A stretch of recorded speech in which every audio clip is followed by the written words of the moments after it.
get that thing exposition here, and I'm just so start being able to do it at 11:30 at night. Oh yeah. My opinion, when I gave the hour was that they get through some, I won't find out. Even if they split on the next 3 million people start. The earliest, this might be ambitious, to get it done would be Sunday. And I certainly, and I know somebody who is pretty most of them are ready to be done after the December. Then they were all then they realized, now we're going to do this. And so I said, well, you're not scheduled to do it. You and I know that we come and they're going to go here. And then as soon as they get through all this, then they're going to leave a government shutdown, reconciliation, debt ceiling. So you're talking about being here through May? I'm not convinced that that's just by spinning. Unless they some of that stuff is more past presence. I mean, to the people. So, literally, it's one thing to be even if you're in for like 6 or 8 weeks in a row, we're doing like 12 weeks, 10 weeks or something in the house last year, or the fall 2024 or something. Right. It's another thing to have that and be on the business. That's the problem. No, I'm not saying that I'm saying that they are plenty of fire. That's what I'm saying. And that's not going to make the debt ceiling, reconciliation, government shutdown thing go any easier. It's going to make that. 2 minutes, guys. Hey, thanks for your help yesterday with the stuff. Absolutely. That was a great shot. Thank you. That was good.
Yes, we were. But the freeze continues, or the fight against the freeze continues. Okay, I'm proud to be joined by my colleague, Senator Murray, our ranking member of Appropriations, Senator Peters, ranking member of Homeland Security, and Senator Heinrich, ranking member of Energy Committee.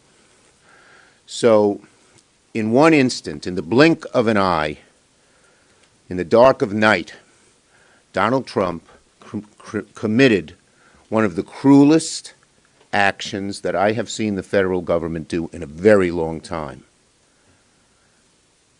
Cutting off, shutting off billions, maybe trillions of dollars of things that average American families need. Everything was on the line. Our police officers who keep us safe, our firefighters who keep us safe, hospitals, particularly rural hospitals that need their funding to help sick people. Our cities, our schools, from one end of the country to the other. You cut off school funding, Property taxes go up. People hate property taxes. And every corner of the country is feeling the wrath of Donald Trump's cruel plan. In fact, I call his plan, it can be described many bad ways. It is lawless. It is foolish. But it also could be described by the three C's: chaotic, careless, cruel. Every corner of the country is just in panic about what Donald Trump will do. And make no mistake about it, this was not an accident. This was not something said, oh, we need to study a few things. I was asked today by somebody, well, don't they need to study the federal government programs? They can study them, but you don't cut them first and then study them later. That's backwards. That's ridiculous.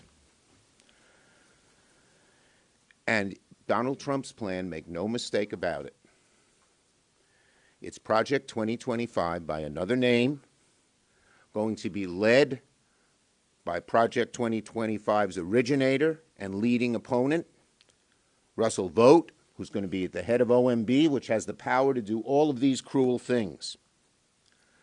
Millions of Americans were left scrambling yesterday to figure out how this would hurt them. From one end of my state to the other, I got calls from so many different people, and I'm sure that's true in every one of our states. Donald Trump, with his cruel policy, has aroused the American people and begun to show them how this administration is not for working families, but for the billionaires, because they want to make these cuts so they can cut taxes on the wealthiest of Americans and the biggest corporations. My office was smothered by an avalanche of calls from New Yorkers, local leaders in every part of my state, furious that the administration would do this with no notice, with no understanding. Again, chaos reigned. I got calls from a whole lot of Republican town supervisors and mayors asking, what about flood prevention? What about sewer construction projects? They had shovel-ready projects to go. Should they send the workers home? Chaos, fear for this reckless and lawless program. To show you how this is affecting all of America, just some of the calls, a few of the calls I got from my state. A food bank, Feed More, in Western New York, fearful that they wouldn't be make deliveries to hungry people should they shutter their operation. Rochester Head Start. They get a check next week should they shut down Head Start. And what will happen to all the families whose kids go to Head Start and who work, can't go to work? I got calls from the Family and Children's Association of Long Island. They treat substance abuse. They get weekly funding payments or biweekly. What are they going to do? Tell these people who are in the middle of therapy and need help, go home? Churches United for Fair Housing. They're in the process of building some housing. Do they send the workers home? They don't want to keep them there for weeks. School districts wanting to know, should they continue to serve school lunches for the kids next week? Community health centers like Cornerstone Family Health in the Hudson Valley. They started making a plan to triage what services they could provide and what services they couldn't. The Roswell Cancer Center, which has done so much groundbreaking research up there in Buffalo, asking if research would vanish. Should they stop interviewing new scientists who were coming to apply for jobs? This is all awful. How is freezing all these funds going to help families pay for groceries? How is it going to make neighborhoods safer? How is it going to create new jobs? Of course it won't. In fact, it's going to do the opposite. It will only raise costs, threaten communities, kill good-paying jobs. Under Donald Trump's plan, America is less safe, less healthy, Families are on the chopping block. Food inspectors, should they go home? Don't we want our food to be safe?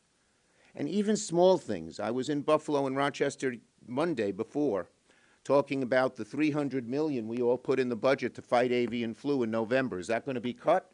The price of eggs was $2 a year ago. It was $4 in November. It's $5 to $6 in New York right now. It'll go up to $8. That's just one small cut affecting America's costs on something they're really aggravated about, the high cost of the price of eggs. So, this is just terrible. Now, I know you'll say, well, there's a federal judge on Monday who's going to rule. They put a pause. We know what Trump and Vogt are up to. This is their blueprint. This is what they want to do. And they are going to keep at it, but I want to assure the American people we are going to keep fighting and fighting and fighting until this cruel, evil program that causes such chaos from one end of America to the other is dead. Patty. Oh, wait, I forgot to mention one thing. Just a little news. Last night I talked to a few of the governors, and tonight we will be on the phone with the governors, with the Democratic governors, not only to get feedback from their states, but to coordinate our response. This response is going to continue for a long period of time, and it's going to be in every corner of America at every level of government. Patty, let me get my papers. Well, thank you, Leader Schumer. While a judge has put this illegal move to freeze federal grants on hold for a very few short days, as Senator Schumer talked about, the threat and the chaos and the panic remains. And let's be clear, Trump's administration's half-hearted steps yesterday to clean up this massive mess they have made just affirms two things. One, they are still illegally withholding federal funds that are law. And two, this is an administration whose sheer incompetence, combined with their bad intentions and willful disregard of the law, is creating mass panic and chaos and hurting people everywhere. Their explanations have created no clarity or certainty for many panicked families, businesses, nonprofits, towns, and states. And they don't actually change the basic fact that Trump is holding up funding our communities are counting on, and funding that is law. Because first off, there are a lot of programs they are saying won't be affected, when that is not what organizations across the country are experiencing. Just one example, yesterday, Head Start providers were locked out of their reimbursement portal, meaning folks that are taking care of our youngest kids were suddenly not sure how they're going to keep the doors open or pay their teachers and staff. Rental assistance. The payment system for housing authorities was down yesterday. I checked again with my staff this morning. It is still down. And beyond that, there is just a long list of programs still left completely on the chopping block. Programs that help red states and blue states alike.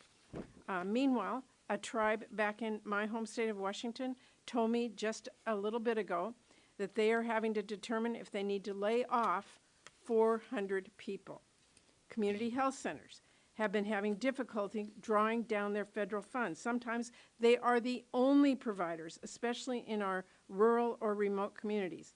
It is the end of the month. They need to make payroll. There are real patients to consider here as clinics have to think about whether they have the funds to cover services because of this illegal move. Funding for firefighters. You know what doesn't stop when federal funding stops? Fires. I mean, the list goes on and on. The calls are coming in, and the chaos, I'm here to tell you, has not died down this morning. There's really only one solution here in the Senate, and that is for all of us to stand up and say enough, to demand that President Trump revoke these reckless orders and recognize Congress. Congress has the power of purse. We will fight this in the courts, yes, but President Trump needs to back down from this reckless order that is hurting Americans and just follow the law as Congress wrote it. This kind of freeze is going to hurt their states just as much, if not more. This is not a red or blue issue. And so, as Leader Schumer has said, we're going to keep sounding the alarm and pointing out who President Trump is hurting. We're going to listen to folks back home and raise their stories for everyone to hear. None of us were elected to hurt people or sow chaos. We are elected to help people and solve problems. I hope every member of Congress works with us to make that clear and work to tell President Trump the law is the law. Work to tell him that Congress is a co-equal branch of government and the executive is there to execute the laws Congress has written. The White House needs to stop hurting the American people. Senator Peters. Well, thank you. I won't reiterate some of the comments made by my colleagues here, except for the fact that all that is happening in my colleague states is also happening in the state of Michigan. So this is clearly a national issue, and I think I speak for all of my colleagues in our caucus that are experiencing this. Grant funding pay for police, firefighters, which is something that is particularly problematic. One thing I haven't heard here, but I've heard back in my state, there are even small businesses, especially those that get grants like the SBIR. Small businesses are worried, will I be able to make payroll? Do I need to worry about that? Do I need to tell my employees that? And small businesses, as all of my colleagues believe, are the heart and soul of our economy. It's where the rubber meets the road in terms of our local communities, and they're very fearful about what this could mean for them. Road, bridge construction coming to a halt. And what does that do? It raises the cost as well. Taxpayer money, more taxpayer money will be needed to complete these vital projects because of this chaos being created by President Trump.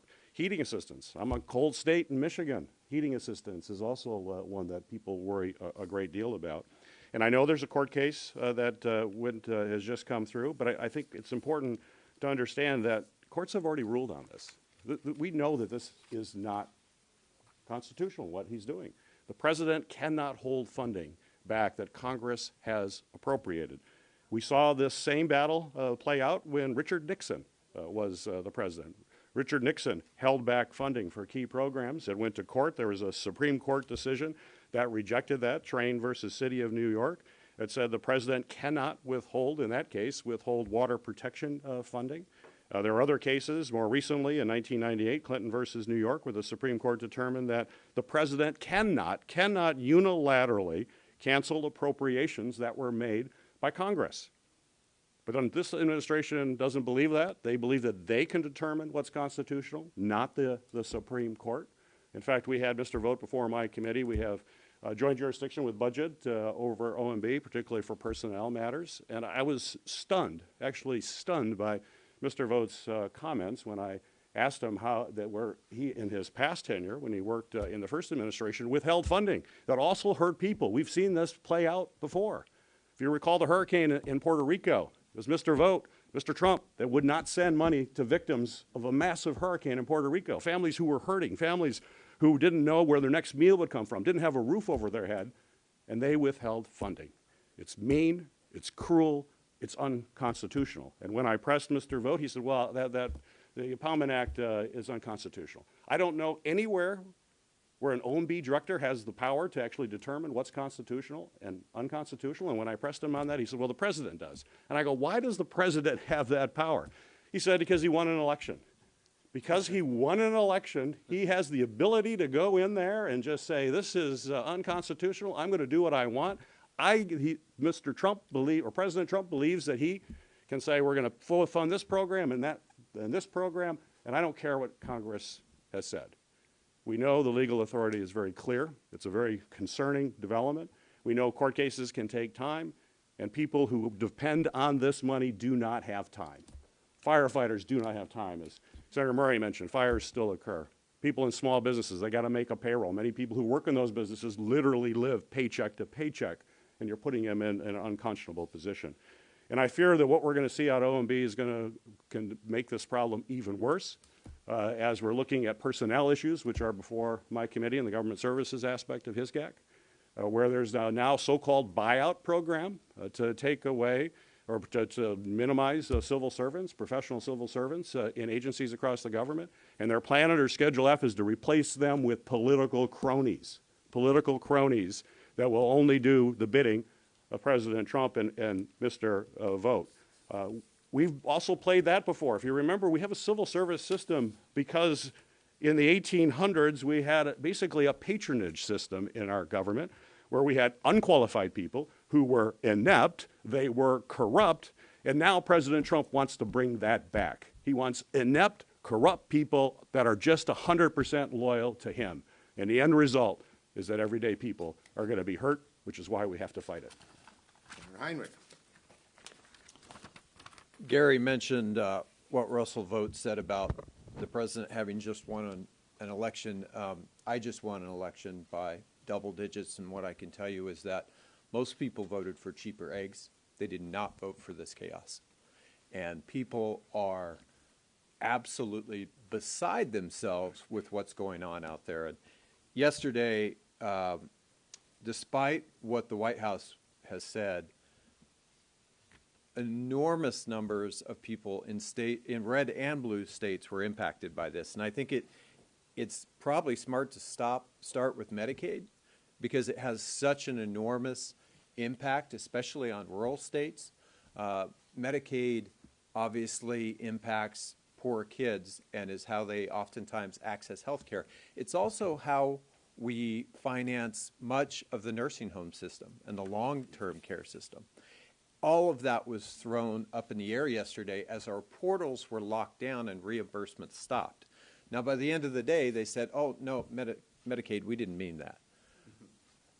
Well, why? Was it a coincidence that all of us had our Medicaid portals shut down at the same time?